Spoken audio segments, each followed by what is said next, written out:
I cheated, and not just once. I cheated with 3 men in less than a week. It wasn't about desire or adventure. It was about revenge. That bastard deserved it. Now we're even. It all started when I discovered that my husband was cheating on me. Not because he confessed, of course. That would have required some dignity. I found out the way most lies are discovered, through details that seem normal at first, but once you put them together, they make perfect sense. It began with him coming home late from work, at first, once a week, then twice. Eventually, it became normal for him to show up when I was already about to fall asleep, always a different excuse. Endless meetings, traffic, a demanding boss. I nodded, smiled, reheated his dinner, and swallowed my discomfort. I wanted to believe him. I didn't want to be that woman who doubts. Then came the marks. The first time, it was a faint reddish shadow on his neck. Nothing dramatic. He said it was an allergy. I wanted to laugh, but something inside me already knew. The following week, another one appeared. Clearer, more defined. This time, he said he had scratched himself in his sleep. He looked me straight in the eyes when he said it. And that's when I knew. When someone lies while staring at you, it's not to convince you. It's to convince themselves. I stopped sleeping the same way. I started watching him, listening to him, noticing how he would shower the moment he got home, how he hid his phone, how he turned away in bed so I couldn't see the glow of the screen lighting his face in the dark. He was still my husband, yes, but he was no longer my partner. He lived with me, but he was somewhere else. And then came what finally confirmed it. One Saturday morning, I went to get something from the car. He was still asleep. I opened the passenger door, and there it was. Women's underwear. Used. Not new, not forgotten from a store. Used. Thrown there carelessly, as if that car was no longer ours, as if our life together didn't even deserve basic respect. I stood there staring at it for several seconds. I didn't cry, but I felt an overwhelming sadness, and that's when I fully accepted it. I went back into the house with it in my hand. I watched him sleep, so calm, so confident, so sure I would never find out. And in that moment, I knew exactly what I was going to do. I didn't think about confronting him. I didn't think about leaving. I didn't think about forgiving. I thought about evening the score. If he was cheating, then so would I, but not as a slip, not as a mistake, as a decision. That same day, I left the underwear where it was. I said nothing. I made him breakfast. I smiled. I kissed him goodbye. And while he walked out the door, I was already planning everything. I was going to give him exactly what he had made me feel, multiplied. The first man was someone close, not a stranger, someone who knew me, who knew I was married, who had always been there, waiting for a crack. I didn't have to try. One conversation, a few messages, and that was enough. I knew what I was doing. I knew I was cheating too, and I still did it without hesitation.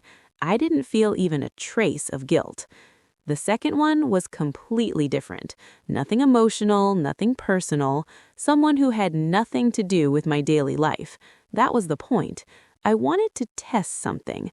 I wanted to know what it felt like to be the one lying, the one coming home acting like nothing happened, the one hiding things. And I confirmed it. Lying is easy when you've already been lied to first. I came home that night and my husband was sitting on the couch. He asked how my day went. I told him it was fine. He believed me. He greeted me like always. And that's when I understood everything.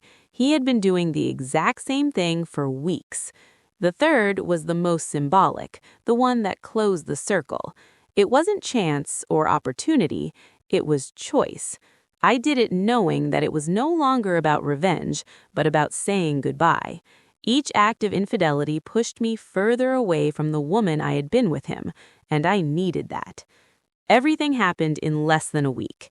3 men, 3 decisions, 3 steps away from a marriage that had already been broken long before I did anything. My husband kept coming home late, kept making excuses, kept acting like nothing was wrong. And I looked at him calmly, because now I was no longer at a disadvantage. I was no longer the betrayed, naive one. Now we were playing the same game. The only difference was that he didn't know I had already learned the rules. And the best part was still coming. The confrontation wasn't going to be immediate. It wasn't going to be impulsive. I wanted it to hurt. I wanted him to understand. I wanted him to know that every single lie had consequences, and I was ready for everything to explode. The calm didn't last long, because when a truth wants to come out, it pushes from the inside until it breaks everything. I no longer looked at him the same way. Every time he came home late, every time he smiled at his phone, every time he locked himself in the bathroom, something inside me hardened even more. There was no love left. There was waiting, and I knew exactly what I was waiting for. One night, he arrived later than ever, past midnight. He entered carefully, as if the house wasn't his. I was sitting in the living room, the light on. I wasn't angry. I was calm. That kind of calm that only appears once you've made a decision. He was surprised to see me awake. "I thought you were asleep," he said, setting down his keys. "I was waiting for you," I replied. He tensed. I noticed it in his shoulders and his breathing. He sat down across from me, acting as if nothing was wrong. "Long day?" he said. "Your days have been long for months," I said. "And your nights, too." He looked at me, tried to smile. It didn't work. "Don't start, please. I'm tired." That's when I did it. I went to the bedroom and came back with the underwear in my hand. I placed it on the table, slowly, without saying a word. Silence hit immediately. His eyes fixed on it. He didn't ask. He didn't pretend to be surprised. He looked down. "Do you want to explain this to me?" I asked. A few eternal seconds passed. "It's not what you think," he finally said. "That's what everyone says. Now tell me the truth."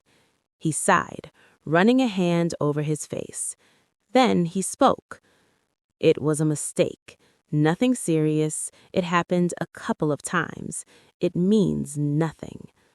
A bitter laugh rose from my chest. "A couple of times?" I repeated. "Were the marks on your neck mistakes too? The hidden messages? The rushed showers?" He didn't answer, and there was no need. "Since when?" I asked. "A few months," he said quietly. I nodded, as if I already knew. "Good, then. We're even." He lifted his head, confused. "What do you mean?" I looked him straight in the eyes. "That I cheated, too." Silence. His face completely changed. "What?" he said. "No, that's not—" "3 men," I continued, "in less than a week." He jumped up. "That's a lie." "No," I said. "A lie is what you did for months. This was a choice." He stared at me like he didn't recognize me. "Why?" he asked. "Why did you do this?" "For the same reason you did. Because I could. Because I felt betrayed. Because I stopped caring about you." He shook his head. "It's not the same." I replied. "It's not the same. You cheated thinking you were untouchable. I did it looking you in the face every day, knowing exactly what was happening." He started pacing back and forth. "You ruined everything," he said. "How could you do this to me?" I looked at him with a calm that unsettled him. "You ruined it first," I said. "I just stopped pretending." He sat down, defeated. For the first time, I saw him small. "Do you love them?" he asked. "No," I replied. "And that's the worst part for you. It wasn't about love. It was about revenge." His eyes filled with rage. "This isn't over," he said. "We have to fix this." "No," I said. "There's nothing left to fix." He stepped closer. "We can try. It was a mistake for both of us." I stood up. "Don't drag me into your mistake," I said. I reacted, and now I'm leaving. "You're going to leave like that? After everything?" "After everything you did," I replied. "Yes." I went to the bedroom, packed a bag calmly, and when I returned, he was standing in the doorway. "I can't believe you did this to me." "I can't believe I believed in you," I replied. I opened the door without another word. I stepped out and felt something I didn't expect. Relief. Not sadness, not guilt. Relief. That night I slept somewhere else, and for the first time in a long time, I slept in peace. Then came the messages, the calls, the late apologies, the promises. I didn't answer any of them, because when someone breaks you from the inside, saying sorry is not enough. I'm not proud of cheating, but I don't regret it either, because I didn't cheat by accident. I cheated for revenge, and that difference changes everything. He lost a wife who trusted him. I lost a husband who lied. And believe me, it wasn't the same kind of loss. Betrayal isn't always repaid with tears. Sometimes it's repaid with the same pain. And even if it doesn't heal, it does bring relief. I did it, and I don't regret it.